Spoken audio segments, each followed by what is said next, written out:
الحمد لله نحمده ونصلي على رسوله الكريم أما بعد.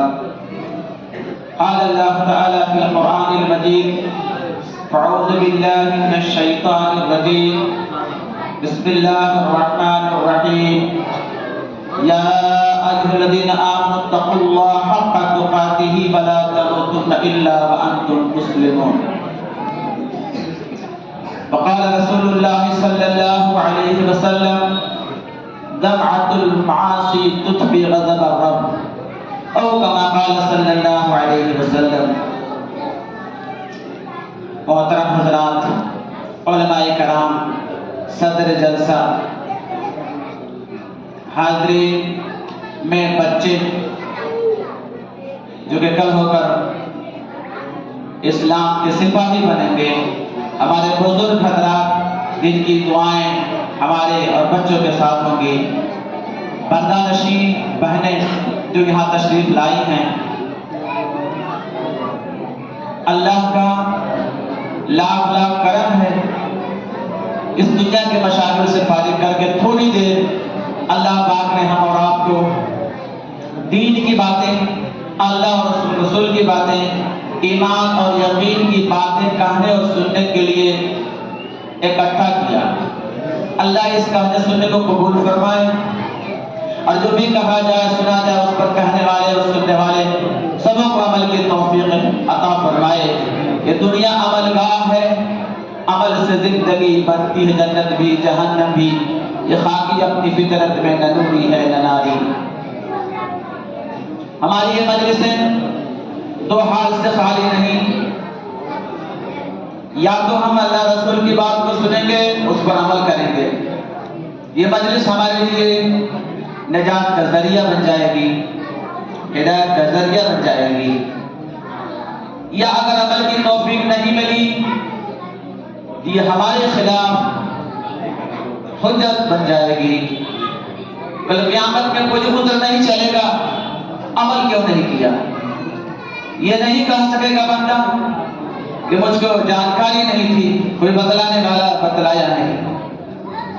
ساری ریکارڈنگ کس طرح دنیا میں محفوظ رکھتے ہیں، کس طرح بہتر ڈھنگ سے اللہ پاک محفوظ رکھتے ہیں، اور ساری ریکارڈنگ کل قیامت کے دن کھول دی جائے گی. اس لیے سب سے پہلے ہم سب نیت کر لیں کہ انشاءاللہ جو بھی کہا سنا جائے گا اس پر ہم عمل کریں گے. سارا کہنا سننا عمل کے لیے ہے. یہ دنیا عمل گاہ ہے، عمل کرنے کی جگہ ہے. دنیا میں آنے سے پہلے ہم کسی چیز کے پابند نہیں تھے، کوئی عمل کا موقع نہیں تھا. دنیا سے جانے کے بعد بھی کسی عمل کا موقع نہیں. دنیا میں موقع ہے. موت سے پہلے جو ہم عمل کر لیں، وَمَن يَعْمَلْ مِثْقَالَ ذَرَّةٍ خَيْرًا يَرَهُ، ذرہ برابر بھی نیکی کریں گے تو اللہ اس کا پھل دے گے. وَمَن يَعْمَلْ مِثْقَالَ ذَرَّةٍ شَرًّا يَرَهُ، ذرہ برابر بھی گناہ ہوگا تو اللہ کی آواز درست ہوگی. قرآن کہتا ہے مَن يَعْمَلْ سُوءًا يُجْزَ بِهِ، جو گناہ کرے گا سزا پائے گا. کہ ہم سے غلطی نہیں ہو، کوئی گناہ نہیں ہو، تو گناہوں کو تو معلوم ہونا چاہیے کہ گناہ کیا ہے، نافرمانی کیا ہے، اور نیکیاں کرنے کی جگہ ہے. تو نیکیاں بھی معلوم ہونی چاہیے کون سی نیکی ہے. اور اس سب سے بڑھ کر احکم الحاکمین اللہ رب العزت کا استحضار ہو، اللہ کا ہمارے دل میں خوف ہو، ڈر ہو کہ اللہ ایک دن بلائیں گے، موت دے کر کھڑا کرا کر پوری زندگی کا حساب لیں گے. ابھی مولانا نے بتایا کل قیامت کے میدان میں کھڑا کر کے سوال کیا جائے گا. کم سے کم 5 سوال ہوں گے، اور جب تک سوال کے جواب نہیں مل جائیں گے پاؤں ٹس مس نہیں ہوگا. ان سوالات کے جوابات دنیا میں دینے ہیں، اور اس کے لیے بہترین نسخہ اللہ کا ڈر، اللہ کا خوف ہے. جس کے دل میں اللہ کا ڈر پیدا ہو جائے گا تو اللہ کے حکموں کی تعمیر کرے گا اور معصیت اور گناہ سے اپنے آپ کو بچائے گا. کیوں کہ اللہ پوچھیں گے. گناہ کرنے سے پہلے 1000 بار سوچے گا کہ اللہ اس کا حساب لیں گے. اللہ دیکھ رہے ہیں. اللہ فرماتا ہے قرآن میں نحن اقرب الیہ من حبل الورید, ہم تمہاری گردن کے رگ سے بھی زیادہ قریب ہیں. بند کوٹری میں 7 تالے کے اندر جہاں کوئی بھی آدمی نہیں ہو, کوئی بھی مخلوق نہیں ہو, ہمارا خالق دیکھ رہا ہے, ہمارا مالک دیکھ رہا ہے. کیوں؟ گردن کے رگ جتنی قریب ہے اس سے زیادہ اللہ قریب ہے. ہمارا عمل تو چھوڑیے, جس عمل کو ہم ابھی کیا نہیں سوچ رہے ہیں, اللہ اس عمل کو جان رہے ہیں. مسلمان اگر اپنے دل میں اللہ کا ڈر بسا لے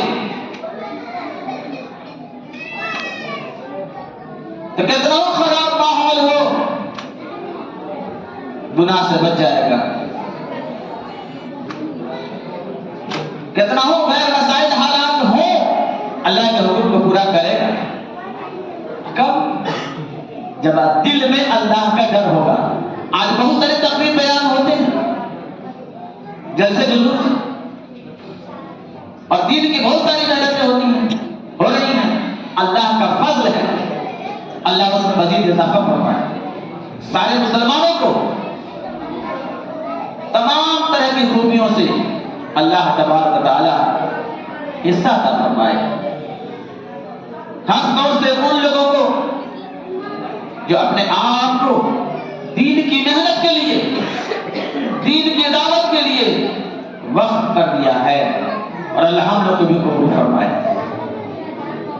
اتنی ساری محنتیں ہو رہی ہیں لیکن جتنا ہونا چاہیے اتنا نہیں, جتنی اصلاح ہونا چاہیے اتنا نہیں. اس میں سب سے بڑا قصور ہمارا ہے کہ ہمارے دل میں ابھی اللہ کا ڈر نہیں آیا, اللہ کا خوف نہیں آیا.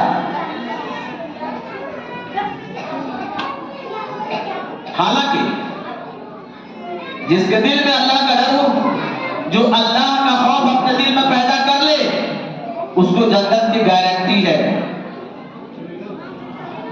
اما من خاف مقام ربہ ونہى النفس عن الہوى فإن الجنۃ ہی المأوى. قرآن کہہ رہا ہے, اللہ فرما رہے ہیں جنت اس کا ٹھکانہ ہے. اللہ سے ڈرنے والے کا ٹھکانہ جنت ہے. جو اللہ سے ڈرتا ہے جنت کی گارنٹی ہے اس کے لیے.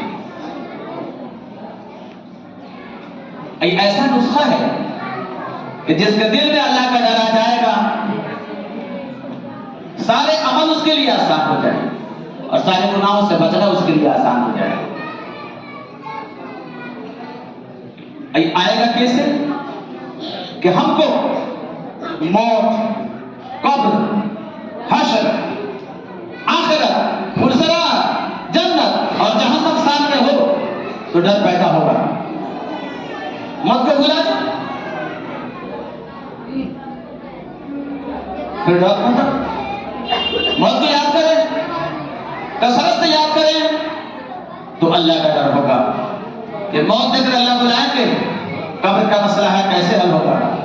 موت دیکھ کر اللہ اکٹھا کریں گے, قیامت کے دن میدان رکھا جائے گا, اعمال تلے جائیں گے, بچ نہیں سکتے. پھر آدمی مجبور ہوگا عمل کرنے کو. اللہ کے نبی نے ایک جگہ فرمایا صلی اللہ علیہ وسلم, میرا دل چاہتا ہے میں اللہ سے دعا کروں کہ تم کو اللہ قبر کا عذاب دکھلا دے, لیکن ڈر یہ ہے کہ اگر قبر کا عذاب تم دیکھ لو گے, مردوں کا دفن کرنا چھوڑ دو گے. مردوں کا دفن کرنا چھوڑ دو. کبھی کبھار سننے میں آتا ہے, دیکھا تو نہیں, بعض گنہگاروں کو دفنایا گیا اور قبر سے دھواں نکل گیا. بعض کو قبر میں دفنایا گیا, قبر چنگاڑ کر بیٹھ گئی. بھائی ہمارے بزرگوں نے سنا ہے کہ میں نے سنا, دیکھا نہیں, سنا.